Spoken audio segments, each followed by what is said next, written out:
Selamat sore anak-anak. Selamat sore juga buat opa, oma, papa, mama, kakak, siapapun yang mendampingi dimanapun berada. Salam sejahtera di dalam kasih sayangnya Tuhan kita Yesus Kristus. Mari kita mau mulaikan ibadah sore hari ini. Semua bangkit berdiri. Kita mau nyanyikan lagu Ku Ada. Yuk semua nyanyikan dengan sungguh-sungguh.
Tutup mata, lipat tangan, ikuti tanda berdoa.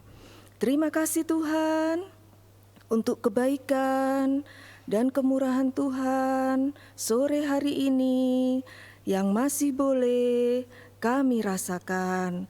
Tuhan hadir di tengah-tengah ibadah kami.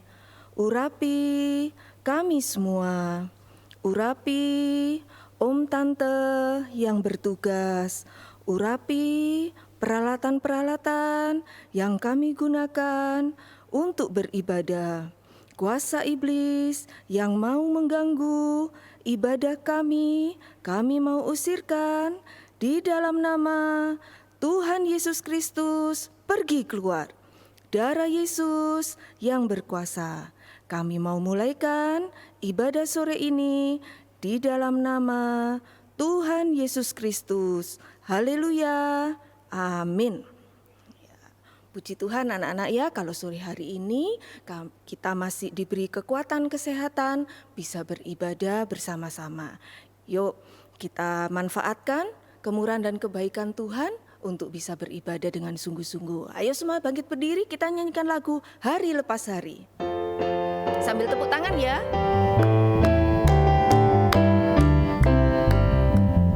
Hari lepas hari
hidup kita semakin indah kalau kita bisa hidup benar, lepas dari dosa. Kita jadi bahagia, jadi senang, bisa selalu mengucap syukur. Yuk kita sambung dengan lagu Hati Senang. Semua tetap berdiri ya sambil tepuk tangan. Yuk.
Tante berikan pengumuman, Tante ingatkan kembali. Yang pertama, bagi anak-anak yang ikut ibadah bersama dengan orang tua, nah, bisa di online waktu di rumah, bisa juga waktu anak-anak di gereja, anak-anak harus duduk yang manis, ikut mendengarkan firman Tuhan, tidak boleh mengganggu, tidak ramai, tidak jalan-jalan, tidak lari-lari.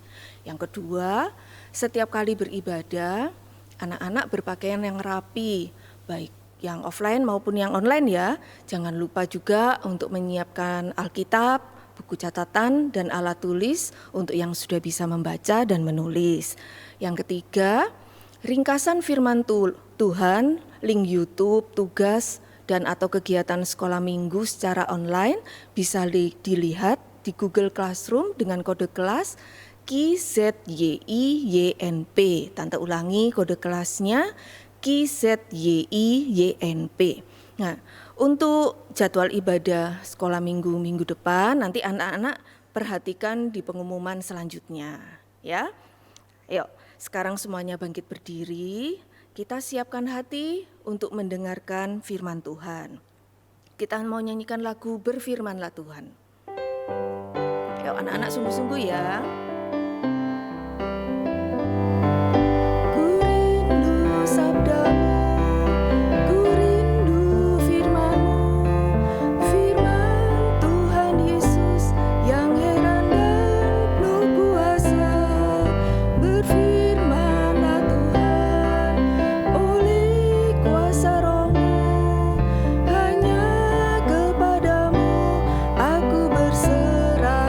Sabdamu.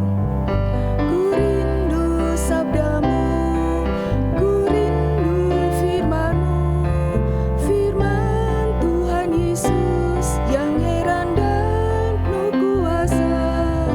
Berfirmanlah Tuhan oleh kuasa Roh-Mu, hanya kepadamu aku berserah.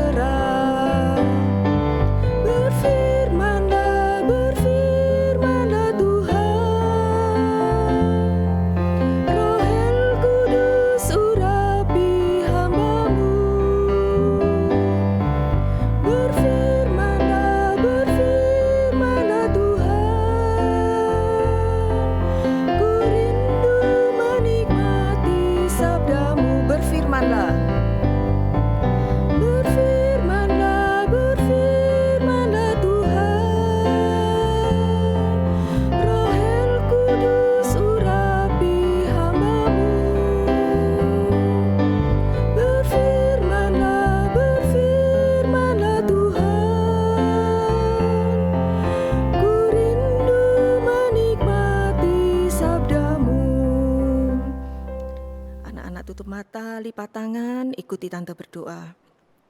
Terima kasih Tuhan, kami sudah memuji Tuhan. Biarlah pujian kami berkenan kepada Tuhan. Sekarang Kami mau mendengarkan firman Tuhan. Urapi telinga hati kami, sucikan kami semua. Urapi guru kami yang menyampaikan firman Tuhan. Peralatan-peralatan yang kami gunakan, Tuhan sucikan. Tuhan tolong kuasa iblis yang masih mau mengganggu dan mencuri benih firman-Mu, kami mau usirkan di dalam nama Tuhan Yesus Kristus. Pergi keluar. Darah Yesus yang berkuasa.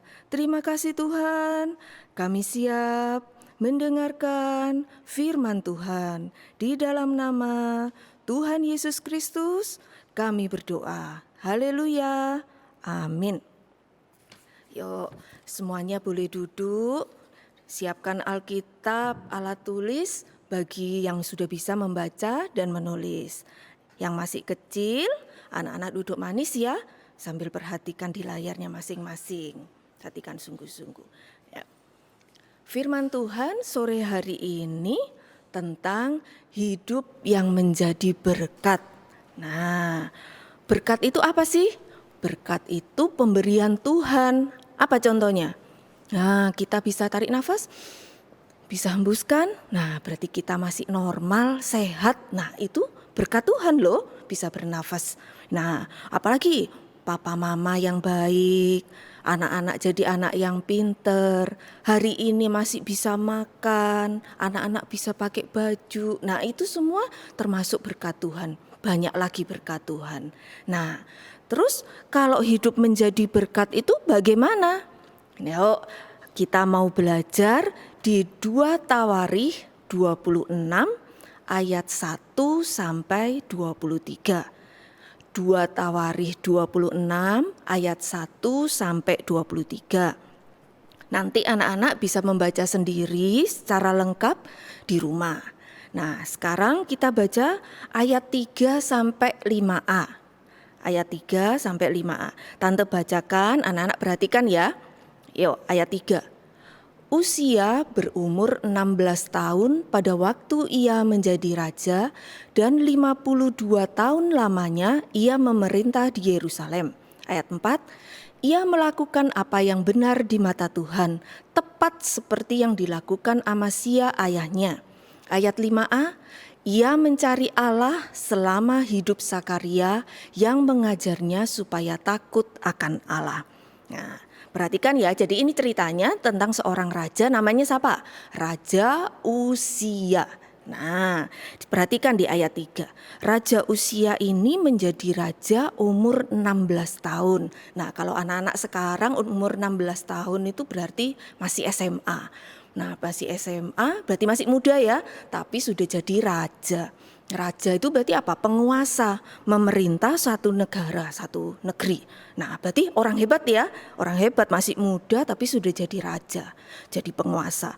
Ditambah lagi di ayat 4 dikatakan di situ ia melakukan apa yang benar. Wah, sudah jadi masih muda, jadi raja, tapi dia hidup benar, ya, benar di mata Tuhan, tepat seperti yang dilakukan ayahnya Amasya.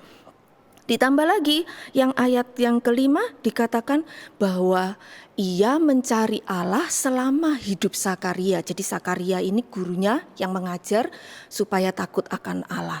Nah, ini berarti apa? Setia dan taat, mau mendengar dan dengar-dengaran. Nah, ini menunjuk kehidupan anak muda yang hebat, yang luar biasa. Masih muda tapi dia hidup benar, setia dan taat. Nah, apa hasilnya? Ayat 5b dilanjutkan. Ayat 5b. Ayo tante bacakan. Dan selama ia mencari Tuhan, Allah membuat segala usahanya berhasil. Nah, dengarkan anak-anak. Pegang dan ingat janji Tuhan ini. Sekalipun anak-anak masih kecil, masih muda seperti Raja Uzia, tapi kalau anak-anak mau mencari Tuhan, mau sungguh-sungguh takut akan Allah, apa tadi? Mencari Tuhan, sungguh-sungguh sama Tuhan. Yang pertama apa? Hidup benar. Nah, kemudian apa? setia, taat. Nah, maka apa hasilnya? Tuhan membuat semuanya berhasil. Ya, jadi dengarkan. Kalau anak-anak ingat, meskipun aku masih kecil tante, enggak apa-apa. Tapi kalau anak-anak hidup benar, setia, anak-anak taat, maka semua yang anak-anak kerjakan Tuhan yang membuat berhasil. Nah, hebat ya.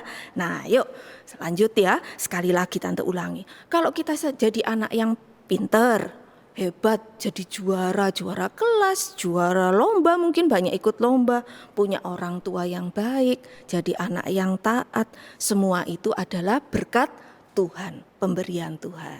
Nah, sekarang yang harus diperhatikan, hati-hati, harus waspada. Setelah kita menerima berkat Tuhan, ada pemberian Tuhan, terus kita jangan sampai salah menggunakan berkat. Nah, itu yang harus kita perhatikan. Nah, nanti lanjut ya, kita baca anak-anak baca sendiri ayat 6 sampai ayat 15. Di situ Raja Uzia ini mulai berperang dengan negara karena dia seorang raja, dia berperang dengan sekitarnya. Nah, kita langsung baca di ayat 15b. Nah, perhatikan, tante bacakan. Nama raja itu termasyur sampai ke negeri-negeri yang jauh. Raja itu berarti maksudnya Raja Uzia. Karena ia ditolong dengan ajaib sehingga menjadi kuat. Anak-anak perhatikan, karena ia ditolong dengan ajaib. Nah, kalimat itu berarti membuktikan bahwa Raja Uzia dia saat berperang bisa menang sampai dia namanya termasyur, dia menjadi kuat bukan karena kekuatan sendiri, karena ada pertolongan yang ajaib. Siapa sih yang menolong di sini? Tuhan yang menolong. Nah, di sini jelas ya di ayat 15b ini bahwa Raja Uzia bisa sampai kuat namanya termasyur karena pertolongan ajaib, pertolongan Tuhan. Nah, sekarang lanjut. Lihat ya, ini ayat 15b, kita lanjut ayat 16a. Perhatikan. Setelah ia menjadi kuat, ini Raja Uzia, ia menjadi tinggi hati sehingga ia melakukan hal yang merusak. Nah, ini perhatikan ya, setelah jadi kuat, ia menjadi tinggi hati dan melakukan hal yang merusak. Tinggi hati. Nah, tinggi hati itu apa? Tinggi hati itu sama dengan sombong. Nah, ya, orang tinggi hati, sombong itu dia lupa bahwa berkat yang sudah dia terima, dia bisa hebat, bisa kuat, bisa berhasil itu karena Tuhan. Nah, kalau sudah tinggi hati, akibatnya apa? Dia melakukan hal yang merusak. Nah, melakukan hal yang merusak itu berarti apa? Salah menggunakan berkat. Kan tadi keberhasilan, kehebatan, ya atau kekuatan, nama yang termasyur. Semuanya karena pertolongan siapa? Karena pertolongan Tuhan. Nah, tapi lupa jadi sombong, tinggi hati, sehingga melakukan hal yang merusak. Salah menggunakan berkat. Sekarang, apa buktinya tante kalau Raja Uzia salah menggunakan berkat? Ayo kita lihat, dilanjutkan di ayat 16b. Nah, ayat 16b, ia berubah setia kepada Tuhan Allahnya. Nah, tante lanjutkan, dan memasuki bait Tuhan untuk membakar ukupan di atas mezbah pembakaran ukupan. Nah, di sini yang pertama, Raja Uzia ini salah menggunakan berkat, buktinya apa? Dia berubah setia. Berubah setia berarti apa?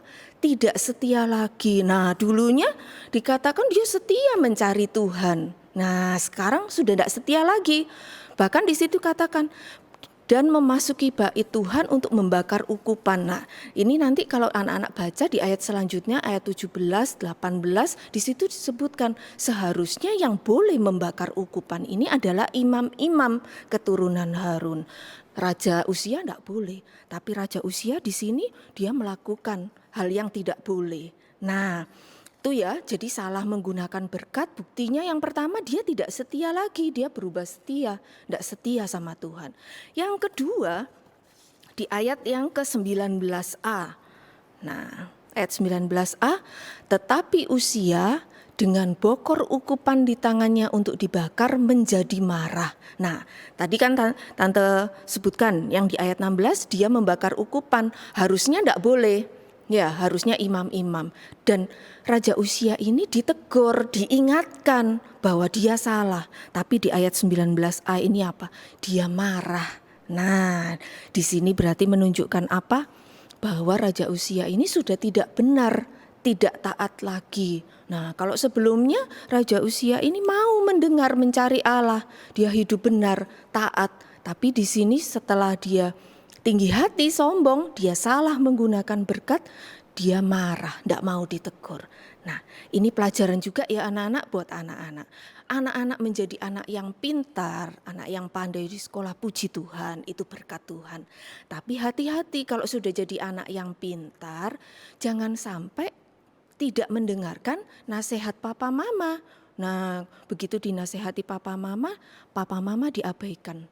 Nah, melawan papa mama. Nah, hati-hati karena kalau kita sampai salah menggunakan berkat Tuhan itu ada akibatnya. Nah, yuk dilihat di ayat 19, ayat 21a, yuk ditunjukkan. Nah, lihat ya, ini akibatnya yang dialami oleh Raja Uzia. Anak-anak perhatikan yang warna merah ya. Di situ dikatakan timbullah penyakit kusta pada dahinya. Jadi begitu tadi Raja Uzia ini dia ditegur, kemudian dia marah ya, enggak mau ditegur. Kemudian timbul kusta di dahinya. Nah, ini kalau kusta ini kalau anak-anak sekarang mungkin tahunya lepra ya, penyakit lepra. Ini penyakit yang menular. Nah, kemudian dikatakan di ayat 21a itu di situ disebutkan bahwa dia tinggal dalam sebuah pengasingan, kemudian dikucilkan. Nah, ini ya. Jadi akibatnya karena Raja Uzia ini salah menggunakan berkat, dia terkena penyakit kusta, diasingkan, dikucilkan. Padahal dia seorang raja, tapi dia diasingkan, dikucilkan. Lanjut di ayat 23a, sampai mati ternyata ya. Jadi Uzia ini kena penyakit kusta sampai mati. Dikuburkan di samping nenek moyangnya di ladang dekat perkuburan raja-raja karena ia berpenyakit kusta. Berarti dia dikuburkan bukan di tempatnya raja-raja, cuman di dekat. Nah, dipisahkan, diasingkan, dikucilkan. Itu akibatnya. Nah, anak-anak perhatikan, begitu menyedihkan nasibnya Raja Uzia. Padahal menerima semua berkat dari Tuhan, ya, masih muda, hebat. Waktu dia masih hidup benar, dia setia, dia taat, ya.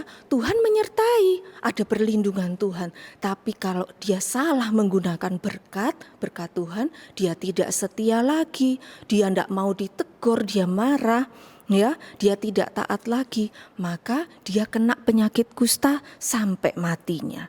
Nah, dengarkan anak-anak, di situ menunjukkan bahwa berkat bisa menjadi kutuk. Dengarkan anak-anak, Tuhan itu baik, sangat baik ya. Saat tidak ada, Tuhan bisa menjadikan yang tidak ada menjadi ada. Tuhan bisa berkati. Tapi saat diberkati, kalau kita salah, berkat itu pun bisa diambil oleh Tuhan. Berkat menjadi kutuk. Ayo dibaca di Maleakhi 2 ayat 2. Maleakhi 2 ayat 2. Jika kamu tidak mendengarkan dan jika kamu tidak memberi perhatian untuk menghormati namaku, firman Tuhan semesta alam, maka aku akan mengirimkan kutuk ke antaramu dan akan membuat berkat-berkatmu menjadi kutuk. Dan aku telah membuatnya menjadi kutuk sebab kamu ini tidak memperhatikan. Nah, anak-anak, Tuhan itu baik ya. Kalau kita mau taat ya Tuhan berikan berkat. Tapi saat kita salah menggunakan, kita tidak mau dinasehati lagi, berkat itu bisa menjadi kutuk. Nah, terus tante sekarang yang benar bagaimana? Nah, dengarkan, setelah kita menerima berkat Tuhan, ya banyak ya tadi, kesehatan itu berkat Tuhan, kepandaian itu berkat Tuhan. Nah, kehidupan kita harus menjadi berkat. Nah, apa itu hidup yang menjadi berkat? Hidup yang menjadi berkat itu adalah hidup yang memuliakan Tuhan.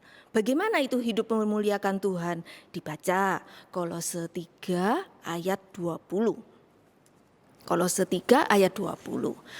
Hai anak-anak, taatilah orang tuamu dalam segala hal, karena itulah yang indah di dalam Tuhan. Jadi pertama, hidup yang menjadi berkat, yang memuliakan Tuhan, yang pertama menjadi anak yang taat. Nah, ya, jadi anak-anak mulai dari rumah dulu sama papa mama menjadi anak yang taat. Mungkin anak-anak belum punya uang kasih papa mama. Cukup menjadi anak yang taat, anak-anak sudah membantu papa mama. Nah, coba bayangkan, disuruh makan kepingin tidur, disuruh tidur mau main, ya. Anak-anak terus disuruh belajar kepingin makan. Loh, coba gimana orang tua? Papa mama susah, tapi coba disuruh makan nurutin, anak-anak makan, disuruh tidur anak-anak istirahat tidur. Nah, orang tua bahagia dengan anak-anak menurut, anak-anak sudah menjadi berkat, memuliakan Tuhan, dan itu indah di dalam Tuhan. Jadi anak yang taat. Pegang ya, ingat, hidup yang menjadi berkat, memuliakan Tuhan. Yang pertama menjadi anak yang taat. Yang kedua di 1 Korintus 6 ayat 19 sampai 20. Langsung di ayat 20. Karena itulah muliakan Allah dengan tubuhmu. Nah, ini ya. Jadi yang kedua, muliakan Allah dengan tubuh. Nah, apa itu muliakan Allah dengan tubuh? Itu beribadah, melayani Tuhan dengan setia, berkobar-kobar ya. Jadi muliakan Tuhan dengan tubuh itu apa? Setia. Nah, anak-anak sekarang sudah ada ibadah offline. Ayo semangat lagi. Memang kalau mau ibadah offline harus berjuang, berangkat lebih cepat ya toh, harus siap-siap. Anak-anak bangun lebih pagi. Nah, tapi ayo, anak-anak sekolah juga sudah mulai offline semua. Ayo semangat. Kalau anak-anak yang tidak sakit, sehat semua, ayo usaha datang ibadah offline ya. Kemudian apa? Anak-anak sebentar lagi ada ibadah Natal persekutuan. Anak-anak bisa melayani dengan menyanyi. Nah, ayo mulai menghafal lagunya lagi, semangat bisa melayani sama-sama. Itu ya, setia. Nah, kemudian apa lagi memuliakan Tuhan dengan tubuh? Menjadi saksi Tuhan. Menjadi saksi Tuhan lewat apa? Bisa lewat perkataan, bisa lewat perbuatan kita. Nah ya, menjadi saksi dengan perkataan ini ya perkataan yang benar dan baik, perbuatan benar dan baik. Yang tidak baik sudah dibuang ya, dibuang semua.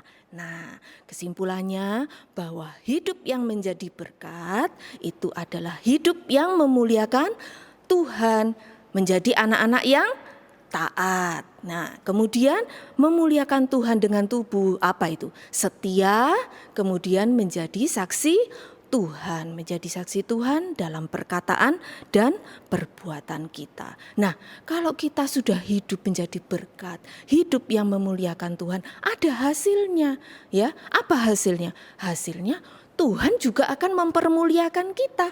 Tuhan yang bertanggung jawab atas hidup kita. Nah, kita akan dipermuliakan terus sampai Tuhan Yesus datang kedua kali. Nah, yuk, apapun berkat Tuhan yang sudah kita terima sepanjang tahun ini. Nah, coba anak-anak pikir mulai dari Januari sampai sudah Desember, ini sudah sampai hampir penghujung tahun. Coba diingat-ingat, apa berkat Tuhan yang sudah anak-anak terima? Terlalu banyak.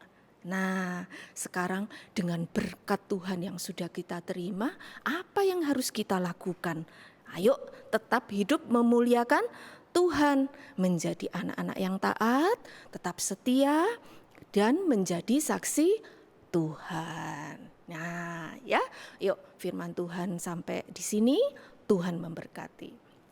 Anak-anak bangkit berdiri semua, kita mau berdoa.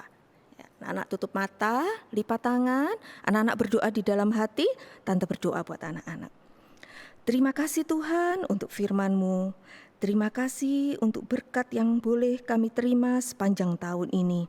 Biar semua berkat yang kami terima bisa kami gunakan untuk memuliakan Tuhan. Hidup kami bisa menjadi berkat sampai Tuhan datang kedua kali. Terus bertumbuh menjadi anak-anak yang taat, setia, dan menjadi saksi Tuhan dimanapun berada. Sepanjang minggu ini, apa yang kami kerjakan, Tuhan sertai. Ibadah sekolah minggu, ibadah Natal, Tuhan sertai, Tuhan berkati. Berkati Opa Omawi, berkati kedua orang tua kami, berkati guru-guru sekolah minggu dan guru-guru di sekolah. Kembalikan kami minggu depan dalam ibadah sekolah minggu. Kalau ada yang sakit, Tuhan sembuhkan. Kalau ada yang mulai undur, mulai malas, Tuhan tarik kembali, bisa setia kembali untuk beribadah. Terima kasih Tuhan. Di dalam nama Tuhan Yesus Kristus, kami berdoa dan mengucap syukur. Haleluya. Amin. Selamat sore, Tuhan memberkati.